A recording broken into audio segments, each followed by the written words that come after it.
Welcome to the Extra Mile podcast for bar exam takers. There are no traffic jams along the extra mile when you're studying for your bar exam. And now your hosts, Jackson Mummy and Megan Saya from Celebration Bar Review. Hey everybody, welcome to episode 336, I think it is, of the Extra Mile podcast for bar exam takers. This is Jackson. I'm along with Megan. Hey, how you doing? Doing well. How are you? Happy Thanksgiving. Yeah, we're just a few days away as we're recording, and what a weird Thanksgiving. I mean, is 2020 over yet? Are we there? Are we almost there?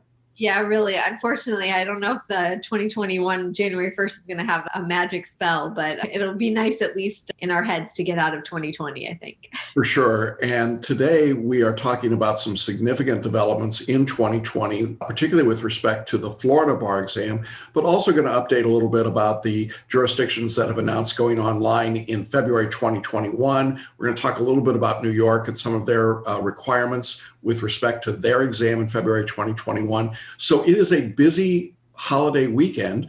It takes me back many, many years ago to when you passed the California bar and you got your results about this time, didn't you, right before Thanksgiving?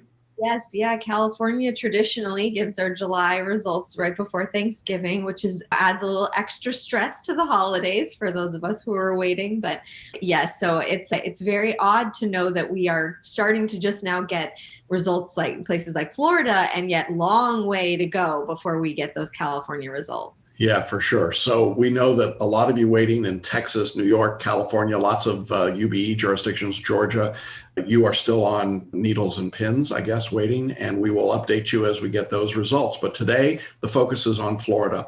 So for those of you that don't know, Florida gave a one-day exam in October of 2020. It was a very unusual exam. It did not include the multi-state bar at all. There was a lot of concern about what would be tested, how it would be graded, how it would be scored. We now have the answers to those things as well as the results. They were released earlier this week, and it was an interesting release, I think, on a lot of levels. So the Florida results came out, and there's a lot to unpack there. But why don't we start, Megan, with you just giving us the big picture overview of the past results?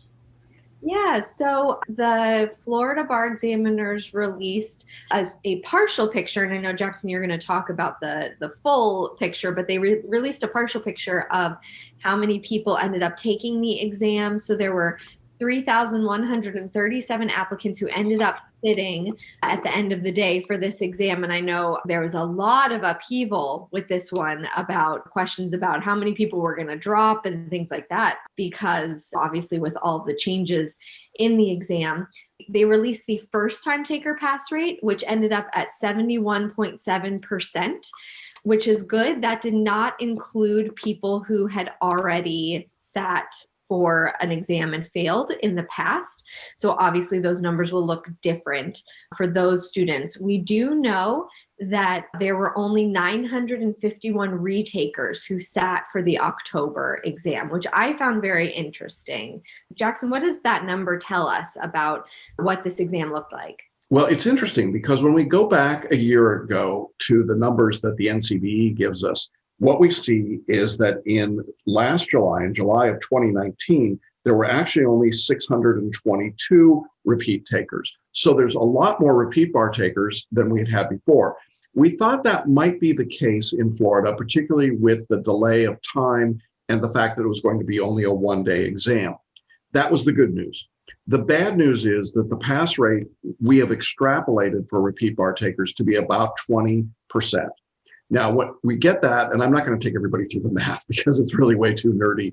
And I know when we talked about it, you and I, your eyes kind of glazed over. So that was my gauge of don't go there. But here's the essence of it. In 2019, the repeat taker official bar pass rate, not released by Florida, but released by the NCBE in Florida, was only 22%. That's a very low number. When we take the number of people who we know passed the exam based on what Florida has told us, and we extrapolate the total number of bar takers, we get to about a 20% pass rate for repeat bar takers. Now, you're going to hear two other numbers being talked about. The first number is the one you've already mentioned, the 71.7. That's a first-time bar taker pass rate, and that's down about 3% from last July. So not a huge difference, but certainly something there. The second number that's being kicked around is a 41, 42% pass rate. And that is a back of the hand or back of the napkin pass rate that's extrapolated for everybody by assuming that everyone that passed was admitted into the bar, and that isn't true. So when you see that 42% number, I wouldn't be terribly interested in that.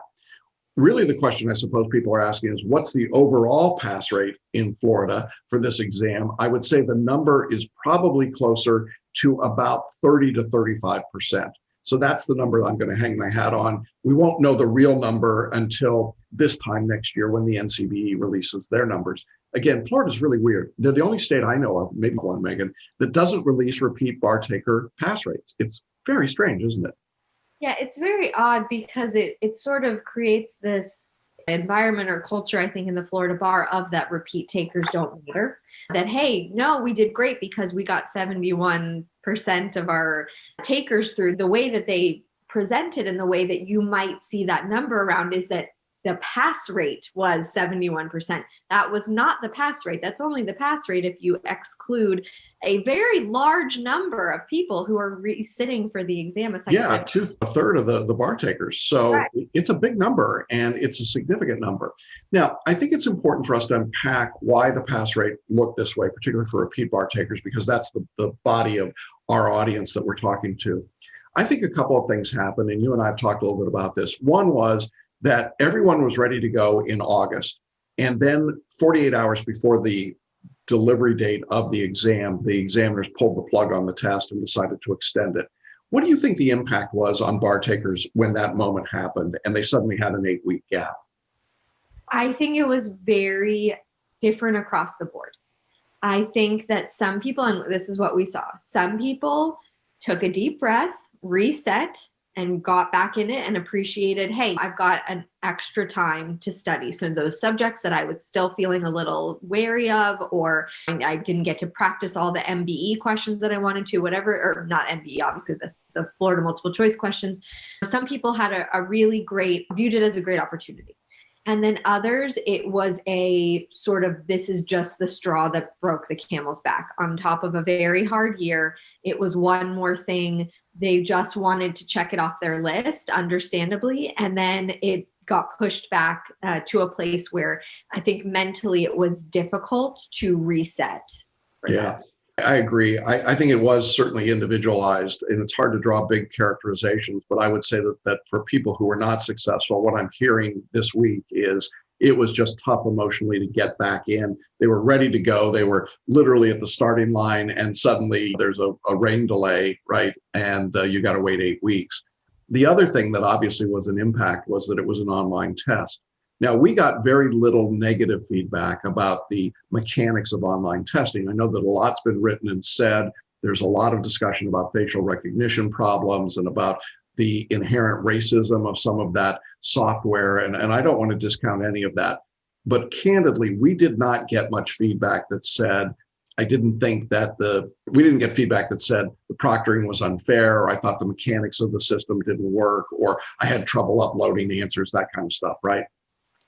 Yeah, so I think overall, it's why so many jurisdictions are moving towards online for the February exam, because there were definitely problems, but there were not large scale problems in these October online administrations. Yeah, so if we take the circumstances, the logistics out, the online part, the fact that there was a delay in the test, then I think the question we have to ask ourselves is this repeat pass rate, what does it tell us? Well, it tells us it was about the same as usual, even without the multi-state. But that's really interesting to me, and I am going to geek out a little bit here. And that is to say that one of the things that we look for in standardized testing is reliability. The more reliable your test is, then obviously the better the test. And from a reliability standpoint, the National Conference of Bar Examiners has long said that you need the 200 questions of the MBE along with at least 3 essays and some third component, typically a performance test, but in Florida's case, Florida multiple choice. When you add all of those components, then you get a very high reliability, typically 95% or so reliable. That is, the results this year should be the same as the results 10 years ago or 15 years ago. Now, In October of 2020, there was no multi-state exam given in Florida, one of the few jurisdictions that completely eliminated it, didn't even give 100 of the MBE questions in Plan B. And so I think there's some reliability problem here because you're really just getting day one of the Florida exam. We'll break down the topics in just a minute. But I think it's significant that the Florida examiners then announced very quickly that they would not only be online in February of 2021, but they would also add the full 200 question MBE. I want to make that point because if you're someone that took this exam in October and you didn't pass, I think it's very easy to think that you failed or you did something wrong or you're not smart enough or you weren't good enough. Some of those things may be partially true, although I doubt it. But I would say that one thing you've got to consider is that this test was a black swan event. It was a one-off that doesn't look like anything else. And from a purely psychometric evaluation, it's not a reliable test. In other words, I would not hang my hat on these results one way or the other. Now, I'm really pleased that we've had as many of our students pass as have reported to us that they did, but I'm not going to go trumpeting that because I don't think that it really is something that is replicatable in the long term. Does that make sense? Yes, definitely. This was a very unique circumstance. Take it for whatever it was, but it's certainly not something that you're going to extrapolate anything beyond October of 2020. So that's sort of the preliminary. I know that's a long preliminary, but I wanted to get those things out just to let you know what lens or prism you have to use to look at these results. Now, the real key in this exam was that instead of doing the traditional 3 essays and then 3 topics of Florida multiple choice, the examiners decided to give 3 essays, pretty much same as usual, but then for the multiple choice, they went crazy. There were actually 6 or 7 different topics, and typically what they do in Florida is that they put just 3 topics in, and those 3 topics are usually a combination of Florida civil and criminal procedure. That's considered one topic of 30 questions. And then one topic grouping of business entities, one from wills, and one from Florida evidence. And they pick 3 of those 4 topics, and that becomes their 100 multiple choice questions. Well, the examiners didn't do that in October. Instead, in what I can only describe as a weird, twisted sense of how to make the test work, they decided to change the buckets around. So the first bucket of Florida multiple choice became Florida civil and criminal procedure plus evidence. And they instead of 30 questions, they were 40. And the way it broke out was that there were 20 questions in Florida civil procedure, 10 in Florida criminal procedure, 10 in evidence. Now, normally evidence would be a separate subject with 30 questions, but they just dumped it in. And then they categorized how people did on those 40 questions and compared them against the mean. That's good. We thought they might not do that, and we thought that there might not be scaling. So there was some scaling. That part was good. When we got to those 40 questions, the mean raw was about 25 correct out of 40. So that's interesting. Now, that was the highest of the 3 multiple choice. And I think it's because it's the subjects, right, that get tested all the time. People were expecting that. Then the second topic was business entities. Okay. But then they added torts. And you and I talked about this, Megan. What does it sound like they did with torts in business entities? I think it might have been more of a framework for business entities. So things like testing liability of a general partner, but you put it in the framework of a torts problem. But at the end of the day, it's really a business entities question. Yeah, that's the way it appears to us. And yet they called it business entities / torts. And there were 30 questions there instead of 40. And the mean raw score was 18. So dramatically lower. I mean, about 7 questions less than you got out of the 40 correct in the first topic area. So the lowest section was business entities, torts, but really not asking questions about what are the elements of negligence, right? That's not what they were doing. All right, so then that left us with the highly controversial third category. And boy, did we hear about this after the exam. Now, normally I told you that wills might be one of the categories that's tested. Well, on this exam, the examiners put together trusts and wills in the states. And you might say, what's the big deal? Well, the big deal is that trust has never been tested as a Florida multiple choice topic. I don't mean not rarely or occasionally. I mean, never. And suddenly here was trusts. And there were 30 questions. And you might say, well, how many were trusts? Well, based on the feedback we got, I would say of the 30 questions, 25 at least were pure on trust questions. There may have been 5 or so that were framework of wills, like the settlor writes a will and they can include a pour over trust in it, right? How that's a wills question, I don't know. But in any event, that's what it was. And this was a huge shock to people to see it in this format. Trust has always been tested as an essay topic in Florida, wills pretty much exclusively as a multiple choice topic.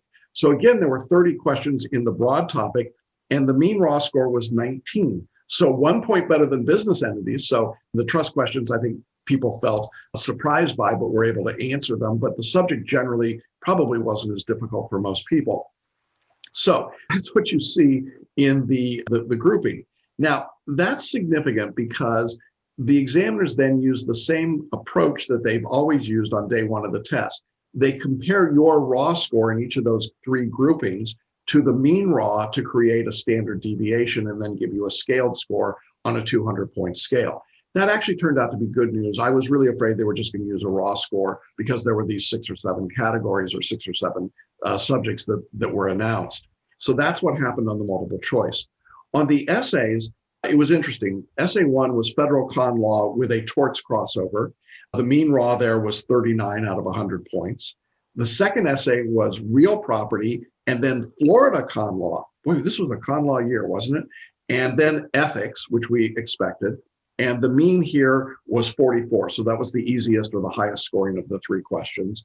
And then the last essay was contracts and UCC Article 3, and the mean was 39 points again. So that's what made up the scoring. It was a very strange exam. Took 136 to pass, scaled, and wow, crazy stuff. Crazy. So looking ahead into February of 21, with an online test, multi-state added, I think the question that I'm getting the most is there enough time to study for that? What's your take on that? Yes, definitely. Please do it. Speaking from California, this is the time, as we mentioned earlier, that California normally gets their results. So there are generally thousands of people in California who receive a fail score for the July exam right around now, and they start studying for the February exam. This is not too late. The biggest thing, though, is you have to start, and then you have to keep moving. So this doesn't work if you say to yourself, oh, is there time to start? Yeah, okay, well, I'll sort of dip my toe in the water. You got to commit. Like, if you're going to do it, you want to sit for that February exam, which we think you should sit for that February exam, then you need to start now, and you need to really be all the way in. Yeah, and I think that the truth is you just can't grieve this result if you failed in October. I think you've got to be pretty dispassionate about it. It was a weird test given under weird circumstances. If you passed, great, that was awesome. If you didn't pass, I know it sounds cavalier, but so what? You were really playing with house money here. And so it was a shot. Nobody knew what the exam would be like. Nobody knew how predictable it would be or reliable. I think there's a lot of things to make it really look like a not well-designed test. And so I think you just have to shrug it off and move on. But I know from talking to some people already this week that there are people who are really grieving this result. And on top of everything else going on in 2020, I can understand why that would happen. But you've really got a good shot in February 2021 if you jump back in. And as you say, Megan, there is enough time to do that. So I want to encourage you, if you're listening or watching to us today, to go ahead and start that process, get involved, get your studies underway. In our course, you need about 20 hours a week if you begin right now to study and be prepared for the exam. So I think that's what we've got in Florida. Any last thoughts about Florida from out there on the West Coast? No, just if you passed, congratulations. We had so many passing students, which is fantastic. And if you didn't, I know a lot of you came really close. So that's okay. Pick yourself up, dust yourself off, and go forward again. I think it's great that it's going to be online in February. You already know that. The date is set. You are not going to have the emotional challenges that there were for this October exam. And then having the added MBE test is just, it makes it a more incredibly more reliable exam. So even though I know it might feel more daunting, I think on the whole, it's actually really good news. Yeah, and I know that I'm already getting questions about what will the Florida multiple choice look like. Well, I presume it'll go back to something more like normal, but we've added Florida Trust multiple choice questions. We were prepared for everything else that was there. And we certainly had trust materials. So it didn't really impact a lot of our students as dramatically as you might have thought. But we have adapted to it. And I don't know what the examiners will do. I think they'll go back to 3 distinct topics, but we'll see what happens there. All right, so that puts a wrap on Florida, at least for the moment. And now we wait for California, New York, Texas, Georgia, among other states still to come. I want to talk about those states in particular for a moment, because I know that there's a lot of question that people have about, do I need to wait until I get my results to start studying in those states? And I'm pretty sure I know your response here, Megan. Yeah, no, if you think that you were not successful, you should start studying now. And then best case scenario, if you ended up passing, you will not regret that you studied. You are going to be so elated that you passed that I promise you will not be thinking, well, gosh, I really wish I'd failed because I put in all this work to get ready for the February exam. And if you are not successful on the October exam, you will be so relieved and grateful that you have been studying. So yes, that's been our advice all along. If you think you may have been unsuccessful on the last exam, you should start studying. Do not wait for your results in these states where it's still going to be a little bit before you find out. Or a lot of it. Right. In California's case, we're into deep January before we get the results. So, all right. What's next on our agenda? All right. Would you like to talk about New York? Yeah. Well, no, I don't, but I will. So New York, for those who don't know, New York came up with some very restrictive rules for who could sit for the exam in 2020. And we hypothesized at the time that this was a smokescreen, that long-term, the New York examiners really wanted to cut back on the number of takers. And they did. They reduced it down to about 5,000 bar takers in October, which is about half of what they would normally have. And we thought, well, maybe they'll do the same thing in 2021. Well, sure enough, they did. They came up with a very restrictive list of who could sit for the exam in February 2021. I will summarize it thusly. You had to be a first-time taker. That was pretty much it. And if you were a foreign bar attorney, then it was even a tighter window, and it's gotten even crazier still. Now, there was an initial application period for the February 2021 New York exam, which is now passed. We're now in the midst of a second application period, which is, I'll let you explain it a little bit, Megan, but basically it's even narrower and is going to affect just a very, very small number of people. Yes. Yeah. So right now they're in the second application period, which will remain open either until it fills or November 30th at the latest. So this is the eligibility requirements for the second filing period or application filing period are either first-time foreign educated candidates whose foreign legal education has already been approved by the board. So you will know if that is you or not. And on top of that, you must have graduated with an LLM from an ABA-approved law school in the U.S. in 2020, or you will be graduating in December, January, February of 2021. And you have not taken any bar exam in any U.S. state, district, or territory in 2020. Then the other category are first-time foreign educated candidates who got advanced approval by the board to sit for the New York bar. Again, you will know if that is you, and who received the foreign legal education from a common law jurisdiction and graduated with your first degree in law from this jurisdiction in 2020 and did not take any bar exam anywhere in the US in 2020. So that is a very tiny pool. They said they have a limited number of seats. They didn't give the number, but they have a limited number, and they have not filled that small number yet. I am going to assume they are not going to fill that number because that is just a tiny pool of applicants. So yeah, it's almost like saying if your name is Jackson Mummy and you went to Georgetown Law and graduated the next year, you're eligible. It's probably fewer than 50 people, and so that's not going to affect many. So let's flip the script. Who's not being allowed to sit for the exam right now?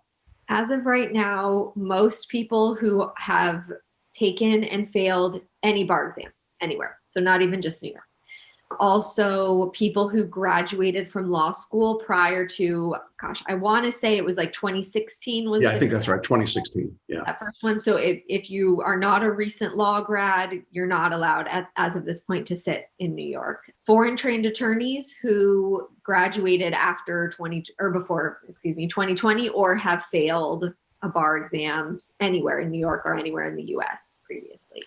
Yeah, so this gets pretty complicated. So one of the things we're going to do is we're going to link to a publication from the National Conference of Bar Examiners. It's called the 2020 Guide to Admissions, and this is the closest thing to an official record of what jurisdictions will let you do what. Obviously, these rules continue to change, as New York has indicated, but I think it's useful to have this document, particularly if you're a foreign trained attorney, because I think now the strategy has to be that unless you fit into this very narrow category, if you're foreign trained, you probably are going to take the uniform bar exam somewhere other than New York. The states that come to my mind initially would be Texas and Washington State, but it may not be limited to that. There may be other states that will allow you based on what your educational credentials are. It may also be necessary for you as a foreign trained attorney to get an LLM degree from an ABA accredited law school. Those are possibilities or requirements in some jurisdictions. So you need to start looking into that. I think that in the current environment, and I would describe it as xenophobic, that we are simply not allowing as many foreign trained attorneys to sit for bar exams. Now, will that change with a new administration? Maybe. But I think for the time being, you need to assume that it's going to be tough to get in. I think you also need to assume that New York is probably out of the picture for most of you, at least at this moment. Now, the New York examiners have never come out and said explicitly what they're doing or why they're doing it. They've just done it. We think that this is an attempt to limit the membership of the New York bar. And I don't know if there's going to ultimately be much pushback. It certainly won't come from the members of the bar themselves, that we know that. But I really wonder if the state legislature or the courts or just the court of public opinion will at some point force New York to open up the doors again. Their explanation for the small number of applicants in February was, well, we don't want to be overwhelmed in July. Did that make any sense? No, because it's all there is going to be a tidal wave the more that you back up people. We know a lot of people who were planning on taking the New York bar were not allowed to sit for it in the October administration, and they are still waiting to try to sit for it in February. If they're not allowed in February, they're hoping to take it in July. I guess all that happens, the only way to prevent a large wave that's been building up to sort of come crashing down is to never let people sit who don't meet very specific categories. I don't know how you justify that, though, when every bar in the country allows people to sit for the exam. Some have caps on the number of times you can fail the exam, but tell me if I'm wrong. I don't think any of them say if you failed it once, you're not That's right. That's right. The greatest cap, I think, is probably 5 in Texas, for example. So this is really, again, a one-off kind of event, and we're going to see what happens. But be proactive if you're a New York bar taker and look at the UBE, look at other jurisdictions. So that's why I think it's important to look at these details and then go to the bar examiners themselves. And we can't give individual admissions advice.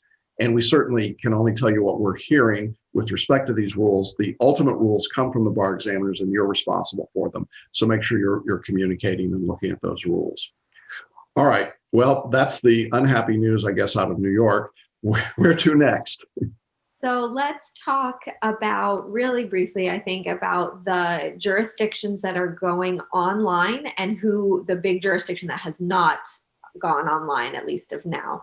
So our big jurisdictions that most of our students are in that are going online are California, Florida, New York, Georgia, Illinois. We also have Colorado, Pennsylvania, Mass, Maryland, Connecticut, DC, New Hampshire, Tennessee, Nevada, and Vermont. So it's a growing list. By the time this podcast comes out, there may be new states on this list. I think those are good news. I think it's great if you are in that jurisdiction. I think what it does is it gives you some certainty. The exam will be at the end of February, and it will be online. And you can make the preparations that you need to now, instead of the mad scramble that we had in 2020, where everything kept getting pushed back farther and farther and farther. And there was confusion and uncertainty about, am I traveling somewhere? Do I make a hotel reservation? Is it safe to? Am I doing it online? What are the system requirements, right? This is just certainty, I think, for those jurisdictions. Yeah, I agree. I think that's good news. And I think the other thing it does is if you're a UBE bar taker, you now have a choice about, do you want to go to a jurisdiction that's giving it in person or online? You'll be able to make that decision. Now, you mentioned the one big state we don't know about. Go ahead, tell us who that is. Right. So we have not heard that Texas is going online. And I will say, although they have not sent anything out specifically stating they're not going online, they have put out 3 exam sites for the February bar. So I am taking that as of right now, Texas is an in-person exam for February. So they've got the Palmer Event Center in Austin, the Hilton Americas Houston, and the Esports Stadium in Arlington. So if you are planning on taking the Texas bar, which is UBE for the first time this February, as of right now, Texas is planning to move ahead with an in-person exam. Yeah, that's interesting news because that's certainly the only big state that seems to have gone that direction.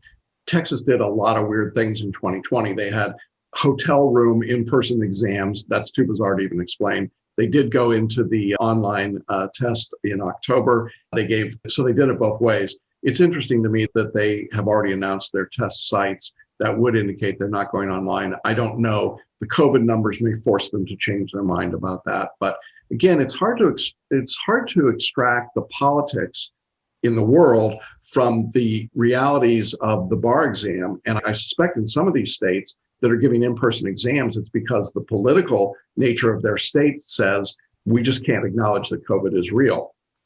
And I'm not going to comment one way or the other about that. I'm just going to say, I think it's something you want to be watching for. And if you're not comfortable taking the exam in person, then you should definitely switch over if you're a UBE student to some other jurisdiction, because you can always move your scores back, with the exception of New York. If you're not in a UBE jurisdiction, if you're in California, Florida, Georgia, but you've got no choice. You're going to take the exam and it is going to be online. And so I think it's important that you prepare for an online exam. Our course is certainly set up that way. We've got extra lessons for writing essays online, writing performance tests online, taking multiple choice tests online, and lots of practice opportunities to do that. So lots of ways to get ready for that test. I guess the final question some people are already asking me is, what will happen in July of 2021? Will we have online exams? There's no real way to know that, obviously. I think that the online test is the wave of the future. It was something that was being considered years ago, or 4 years. And the question was, would the NCBE be willing to let their stuff out in an online format? They obviously have said they're going to do that. I think we'll see how it goes in February 2021 from a test security standpoint and from a proctoring standpoint. Assuming that there are no major meltdowns, I think we'll continue to see online testing. It's just easier, less expensive for the bar examiners, and I think it's more efficient. And frankly, for the bar takers, I think there's a world of advantages to being online. Some challenges to be sure, but generally speaking, I'd still rather sleep in my own bed and be able to take the test in my own home. So we'll see what happens there. But I would, if I had to bet, I would bet there'll be online tests throughout 2021. Anything else that we want to cover today on this crazy Thanksgiving of 2020? No, I think that covers it. And hopefully now all the examiners and the NCBE, it's all on vacation and don't make any new announcements or decisions over the next few days. Yeah, give us a break. We record these things and then they release a bunch of stuff and we're like, ah! So anyway, well, listen, we want to thank all of you. Our listener base and the number of people that listen and watch this podcast has grown so much in 2020. A lot of people tell me it's because of you, Megan. They like having you there. It reduces me. But in any event, we are very grateful and thankful for all of you and for the great feedback and comments that you give us and the comments that you send on and let other people know about us. So we really appreciate that. If you have been a regular listener and watcher, thanks. If this is your first time with us, we're glad to have you with us. And we'll come to you every week about this same time, talking about all things bar exam related. So hope everybody has a great Thanksgiving weekend. We will be back next week. We'll update you on what's been going on since we recorded today. And as we begin to get more results coming out from the October exams, we'll share those as well. So thanks, everybody. Thank you, Megan. Have a great holiday. And with that, we'll sign off and see you again next week. Thanks for listening and watching the Extra Mile podcast for bar exam takers at celebrationbarreview.com.